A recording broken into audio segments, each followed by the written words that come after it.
बिस्मिल्लाहिर्रहमानिर्रहीम। अस्सलाम वालेकुम नाज़रीन। पाकिस्तान जे अंदर जेके सियासी पार्टियूं आहिनि, पॉलिटिकल पार्टीज़, चाहे पाकिस्तान तहरीक इंसाफ़ हुजे, PDM जो 13 जमायती इतिहाद हुजे, या जेकियूं बि पार्टियूं आहिनि, इन खां अलावा नंढियूं वॾियूं पार्टियूं, सभई पार्टियूं पंहिंजे पंहिंजे लीडरशिप जे हवाले सां कम से कम हिकु अहिड़े माहौल में जंहिंमें हिन वक़्तु असांखे मुतहद थियण जी ज़रूरत आहे, हिकु थियण जी ज़रूरत आहे।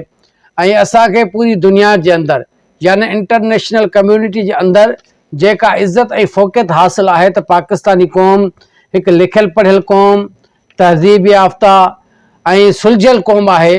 उन में जेकॾहिं पॉलिटिकल पार्टीज़ जी क़यादत पंहिंजो पाण में विढ़ी करे नफ़रत अंगेज़ माहौल पैदा कनि, हिक ॿिए ते अहिड़े क़िस्म जी इल्ज़ाम तराशी कनि जंहिंमें कंहिं बि क़िस्म जी का बि सदाकत कान्हे, सिर्फ़ु पंहिंजे अंदर जी बाहि कढण जे हवाले सां हिक ॿिए ते इल्ज़ाम तराशी कनि था, जेको बहितरीनु अमल कंहिं बि तरीक़े सां कोन्हे। यानी कंहिं बि तरीक़े सां उनखे बर्दाश्त नथो करे सघिजे त इन्हनि जी क़यादत जेका बि पार्टी आहे, उन जी क़यादत जेकॾहिं को अहिड़ो बयानियो ठाहे थी, कहिड़ी पार्टीअ सां मुंसलिक उहा क़यादत हुजे, त उहो कंहिं बि तरीक़े सां अवाम ते अगरि जेकॾहिं उनजो डायरेक्ट इफेक्ट पए थो, उनजी तरबियत ते इफेक्ट पए थो, त उहो न थियणु खपे।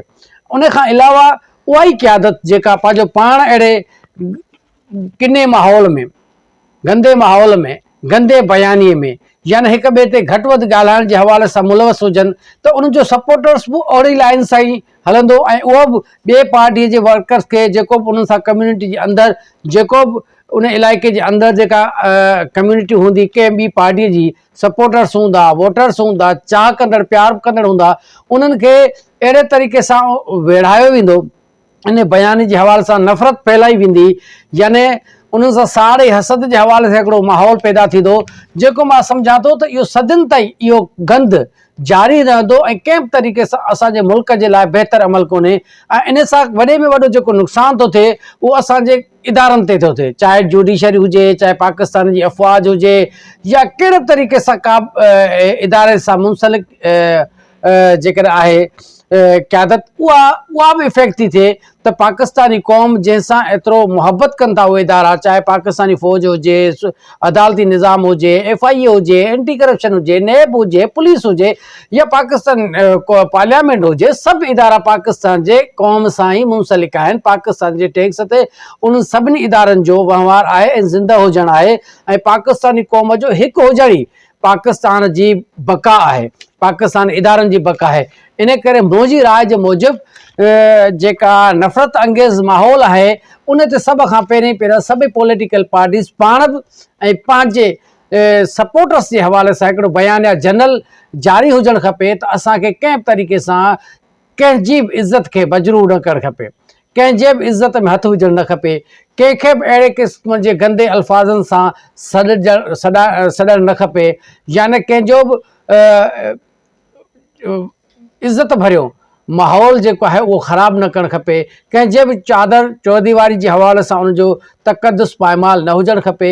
इन शइ ते ज़रूरु कंहिं न कंहिं तरीक़े सां जेकॾहिं असां अमल कंदासीं त असांजे क़ौम जी इन में बहितरी आहे, इदारनि जी बहितरी आहे, पॉलिटिकल पार्टीज़ जी बहितरी आहे, यानी कानून जी बहितरी आहे, इंसाफ़ जी बहितरी आहे, अवाम जी बहितरी आहे, ऐं असांजे पाकिस्तान जे मुस्तक़बिल लाइ बहितरीनु अमल आहे। उन खां अलावा मां थोरो ज़िक्र कंदो हलां त पंजाब सूबे या KPK जे हवाले सां, या इमरान ख़ान या PDM गवर्नमेंट जे हवाले सां सोशल मीडिया हुजे, प्रिंट मीडिया हुजे, इलेक्ट्रॉनिक मीडिया हुजे, 24 कलाक हुननि जो कमु इहो आहे त सिर्फ़ु ऐं सिर्फ़ु उहे इन ई इमरान ख़ान जे ख़िलाफ़ु प्रोपेगेंडा में मुलविस आहिनि, या PDM गवर्नमेंट जे नाक़स कारकर्दगी जे हवाले सां आहिनि, या जेको बि उन्हनि जो बयान आहे उहो सिर्फ़ु ऐं सिर्फ़ु, या सिंध गवर्नमेंट खे बि जेकॾहिं टाइम मिले थो त उहो सिर्फ़ु ऐं सिर्फ़ु सोचनि था त KPK हुकूमत अहिड़ी, PTI अहिड़ी, पंजाब में हुकूमत इलेक्शन थियणु खपे न थियणु खपे। सूबे जा मिनिस्टर्स आहिनि, MPA लेवल आहिनि, जेकॾहिं सिंध खां ॿाहिरि वञी नथा सघनि, हुननि जी पावर जेको आहे उहो सिंध सूबे जे अंदरि आहे, लेकिन अफ़सोस सां चवणो थो पए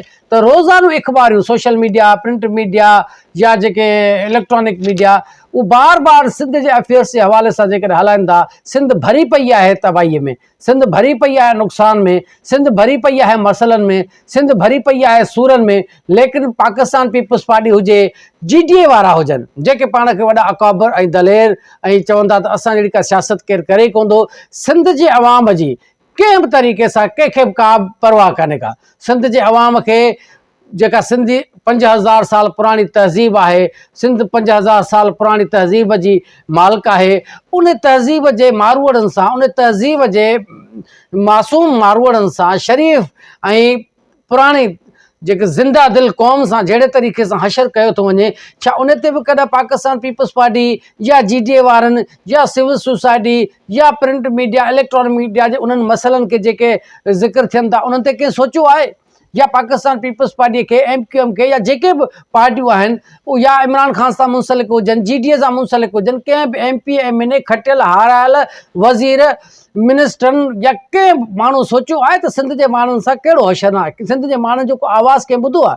इलेक्ट्रॉनिक मीडिया हुजे, प्रिंट मीडिया हुजे, सोशल मीडिया जे हवाले सां जेकॾहिं आहे त किथे उजागर थोरे लबे सां जेकॾहिं थोरी देरि लाइ असां इहो सोचूं त सिंध जे माण्हुनि खे जेकॾहिं कंहिं तरीक़े सां social media, print media, electronic media ते ॿुधायो वञे थो, उन्हनि जो तकलीफ़, दर्द ऐं सूर उन्हनि जो ॿुधायो वञे थो, छा कंहिं बि हुकूमत जे अमलदार खे इन ते सोचियो आहे? या कंहिं डिप्टी कमिश्नर हुजे या जेके वास्तेदार लोकल गवर्नमेंट जा जेके नुमाइंदा हुजनि, कॾहिं के सिंध जे अवाम जी का तकलीफ़ ॿुधाई आहे? कॾहिं के सिंध जे अवाम ते बि का सोचींदा? सिंध जे अवाम खे बि को उहो दर्द भरियो जेको माहौल उन्हनि जो थिए थो, चाहे कुदरती हुजे या हथरात हुजे, कॾहिं के सोचियो आहे उन ते त सिंध जे माण्हुनि सां कहिड़ो अशर नशर आहे? बसि सिर्फ़ु उन्हनि खे PTI, इमरान ख़ान या GDA या PDM गवर्नमेंट, बलोचिस्तान KPK में हुकूमत थियणु, इलेक्शन थियणु खपे न थियणु खपे, पंजाब सूबे जे अंदरि इलेक्शन थियणु न खपे या न थियणु खपे। बाबा, सिंध जे माण्हुनि जी क़यादत पाकिस्तान पीपल्स पार्टी करे थी, उन्हनि जो कमु आहे वज़ीरनि जो, जेको सूबे जो वज़ीर आहे उहो पंजाब जी सियासत पियो थो करे, सिंध जे माण्हुनि सां जेको वेल आहे, हाणे कहिड़ो वेल आहे सिंध जे माण्हुनि सां, उन ते मां थोरी मुख़्तसर ॿुधाईंदुसि। अॼु जी जेको ख़ालिस इबरत अख़बार हुजे या जेका बि अख़बार न्यूज़ पेपर्स हुजनि, प्रिंट मीडिया जे हवाले सां खणी ॾिसो त सिंध सूरनि सां भरी पई आहे, सिंध सूरनि सां भरी पई आहे। सिंध में इम्तिहान थियनि था हींअर बोर्डनि जा, उन में कापी कल्चर अख़बारियूं भरी पयूं आहिनि, त सिंध जे अंदरि हर बोर्ड जे अंदरि कापीअ जो रुझान लॻो पियो आहे। यानी सिंध जे अवाम जी जेका असां तइलीम आहे, बुनियादी जेको हक़ आहे, तइलीम जेको मेरिट ते हुजणु खपे, तइलीम सॼो साल 11 महीना जेके उस्तादनि खे पढ़ाइणु खपनि, उहो तबाही बर्बाद आहे। स्कूल बंदि आहिनि, भितियूं वीरान लॻी पियूं आहिनि, उस्ताद आहिनि कोन, शागिर्द जेके आहिनि सो उन्हनि खे एतिरी तइलीम मिले कान थी जो हू पंहिंजे स्कूलनि में वेही करे सुहिणे तरीक़े सां तइलीम हासिलु कनि। उते जॾहिं साल जो आख़िरी महीनो थिए थो इम्तिहान जो, उन महीने जे अंदरि कापीअ खे दमादम मस्कल अंदरि ॾेई करे उनखे आज़ादु छॾे थो वञे, ऐं त जीअं हू कापी कल्चर में हुजनि। यानी हू उन अहिड़ी बीमारीअ में असांजे सिंध जे नौजवाननि खे, तइलीमी निज़ाम खे फासायो वञे थो। सदन ताईं सिंध सूरनि में हुजे, बुनियादी हक़ आहे तइलीम, इल्मु जे क़ौम वटि न हूंदो उहा क़ौम कहिड़ी तरक़ी कंदी? उन खां अलावा खोड़ सारा मसइला आहिनि जेके सोशल मीडिया ते या प्रिंट मीडिया ते, इलेक्ट्रॉनिक मीडिया जे हवाले सां हलंदा। लेकिन मां मुख़्तसर को चंद उन्हनि मसइलनि खे उजागर करण जे हवाले सां हिते ज़िक्र कंदुसि त जेको आहे सो गैस जो मसइलो। हाणे सुई गैस जेका आहे, सिंध में गैस जो वॾे में वॾो मसइलो आहे, बहिरान आहे। हाणे गैस जो मसइलो आहे, खोड़ सारा सिंध जा इलाइक़ा आहिनि जंहिंमें गैस आहे कान। भला सिंध जे कंहिं हुकुमरान सिंध जे मसइलनि गैस जे हवाले सां कंहिं GDA जे PDM जे वज़ीर आज़म साहिब शहबाज शरीफ़ खे चयो त नेशनल हुकूमत तव्हांजी आहे, असां बि तव्हांजी पार्ट एंड पार्सल आहियूं, सिंध जे अवाम खे गैस कान्हे का ॾियो। सिंध जे अवाम जितां तव्हांजी हुकूमत थी, जिते तव्हांखे इक़्तिदार मिले, जिते तव्हांखे क़यादत मिले, उन अवाम खे तव्हांखे नज़रअंदाज़ करण में कुझु त महसूसु करणु खपे। उन खां अलावा ॿियो मसइलो आहे, सिंध जे 3 वॾे तारीख़ी शहर सखर में सफ़ाई जो निज़ाम नाकारा बणिजी वियो। यानी सफ़ाई जेतिरी बि हिननि खे कान्हे त जेकॾहिं इलाइक़े जा माण्हू आहिनि उते का गंदगी चुराए, उन सफ़ाई खे खणो। लोकल गवर्नमेंट टाउन जो जेको म्यूनिसिपल कमेटियूं आहिनि, उहे सफ़ाई करण जे लाइ तयारु कोन्हनि खे। जंहिं सूबे जे अवाम जी सफ़ाई जो हक़ बि कोन्हे उन्हनि ते, हू चई नथा सघनि, उहे सफ़ाई न कंदा, गंद पियो हूंदे बीमारियूं पखिड़िजी वञनि। उन सूबे जे अवाम खे हीअ सम्झनि था त हीअ सिंध जो अवाम ईअं ई हलंदो। सिंध जे अवाम में इंशा अल्लाह ताला कंहिं न कंहिं ॾींहुं ज़रूरु शऊर ईंदो। उन खां अलावा उन खां अलावा है त मोरो भरिसां अॼु जी इबरत अख़बार जी मां ज़िक्र पियो कयां, जेको प्रिंट मीडिया ते सिंध जे सूरनि जे हवाले सां ॿिया ॻाल्हि कयां त सिंध जे अंदरि मसइला केतिरा आहिनि, तव्हां उन्हनि मसइलनि खे छॾे करे इमरान ख़ान जे पोयां लॻी पिया आहियो। मोरो भरिसां ज़रदारी बिरादरीअ जे 2 धुरियुनि में झेड़ो, फायरिंग, 1 ॼणो क़त्ल, 3 ज़ख़्मी।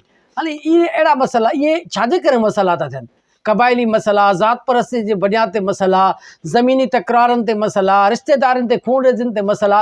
यानी ही जंगल जो कानून, सिंध 5000 साल पुरानी तहज़ीब आहे, लिखियल पढ़ियल तहज़ीब आहे। सिंध जी ॿोली, सिंधी ॿोली 5000 साल पुरानी आहे। इन सभिनी लैंग्वेजिस खां, अरबी ज़बान खां बाद में सिंध जी तमामु, मां सम्झा थो त तमामु घणी पुरानी ॿोली आहे। अहिड़ी तहज़ीब याफ़्ता क़ौम सां अहिड़ो असरु कयो थो वञे। खेरप लॻ ऑपरेशन कराइण लाइ आयल नौजवान जी मोटरसाइकिल चोरी। हाणे जेकॾहिं इस्पताल जे ॿाहिरां जेकॾहिं को पंहिंजो माउ भाउ भेण जेकॾहिं मिट माइट जो जेकॾहिं इस्पताल में अची ऑपरेशन कराए ऐं जेकॾहिं ॿाहिरि पंहिंजी मोटरसाइकिल वग़ैरह बीहारे करे, उहा बि उतां चोरी थी वेंदी।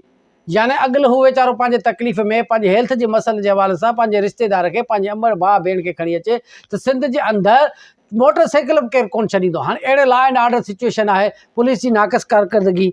उन खां अलावा आहे बदीन में वेटनरी डॉक्टरनि ते हमले ख़िलाफ़ एहतजाजी मुज़ाहिरो। हाणे वेटनरी डॉक्टर आहिनि, उहे जेकॾहिं पंहिंजो को ड्यूटी सर अंजाम ॾियनि, उन्हनि ते बि हमला थींदा रहनि। जेकॾहिं अहिड़े क़िस्म जो माहौल पैदा थींदो सिंध जे अंदरि त किथे वञी सिंध बचंदी? ठंडो आदम लॻ नौजवान पारां ख़ुदकशी जी कोशिशि। हाणे नौजवाननि जूं ख़ुदकशियूं थियनि थियूं सिंध जे अंदरि। माना बेरोज़गारी अहिड़ी आहे, नफ़रतूं अहिड़ियूं पइजी आहिनि, बेचैनी अची वई आहे सिंध जे अवाम में। माण्हू ख़ुदकुशी करण जे लाइ तयारु आहिनि। कुझु चंद जेके तकलीफ़ूं आहिनि सिंध जे अंदरि, जेके मसइला आहिनि, मां उन शइ जे हवाले सां ज़िक्र पियो कयां। उन खां अलावा आहे गोलार जे भरिसां ज़्यादती थियल नारियुनि जो केस दाख़िल न थियो, राजोणे लाइ जवाबदारनि ते ॾंड, एहतजाज। हाणे जेकॾहिं कंहिं न्याणीअ सां, कंहिंजे रिश्तेदार सां, कंहिंजे मिट माइट सां का नाजाइज़ी थिए, कानून थो चवे त वञी थाणे ते, हुनजो कानून आहे फर्स्ट इंफॉर्मेशन रिपोर्ट दाख़िल करे थाणे ते। यानी ग़रीब खां ग़रीब माण्हू जेको आहे उहो ईअं ई त ख़ुदकुशी कंदो। कहिड़ी ज़िंदगी आहे उन माण्हूअ जी जेको पंहिंजे हक़ जे लाइ थाणे ते वञी करे पंहिंजी एफआईआर दर्ज न कराए सघे? यानी हिते जंगल जो कानून हुजे, जंगल जो कानून हुजे, केरु चई न सघे, जंहिंजी इज़त लही वञे उहो केरु माण्हू पाए दाह कुक न करे, उहो थाणे ते वञी पंहिंजे इंसाफ़ जी आवाज़ खे बुलंद न करे सघे, त पोइ इन हवाले सां तव्हां सोचे सघो था त सिंध जो छा हाशर नशर आहे। कराचीअ में वरी अॼु आजोकी इबरत अख़बार जे हवाले सां, जेका 13 मई 2023 में अख़बार आहे, उन में सिंध जे सूरनि जे हवाले सां मां ज़िक्र पियो कयां। कराची में फुर दौरान फायरिंग में शहरी क़त्ल, पुलिस मुक़ाबले में फोरू मारिजी वियो, 1 ज़ख़्मी। माना कराची में फुर दौरान फायरिंग में शहरी क़त्ल। हाणे फुर पियो थिए, शहरी क़त्ल थी वियो। यानी कराची जे अंदरि फुरूं, सिंध जे अंदरि गैस जी लोड शेडिंग, कापी कल्चर आम आहे, गैस कान्हे का, लाइट कान्हे का, नौजवान ख़ुदकुशियूं कनि पिया, तइलीमी मैदान में तालीम जे इम्तिहाननि जे अंदरि कापी कल्चर वधी वियो आहे। यानी फुरूं नियाणियुनि सां ज़्यादतियूं थियनि, उनजी का एफआईआर दर्ज न थिए। यानी हर क़िस्म जो जेको तकलीफ़ जो माहौल आहे उहो सिंध जे अंदरि आहे। इंशाअल्लाह ताला वरी कंहिं नए ॾींहं ते कंहिं नए मौज़ूअ सां वरी हाज़िर थींदासीं। तेसिताईं वठूं था इजाज़त। अल्लाह ने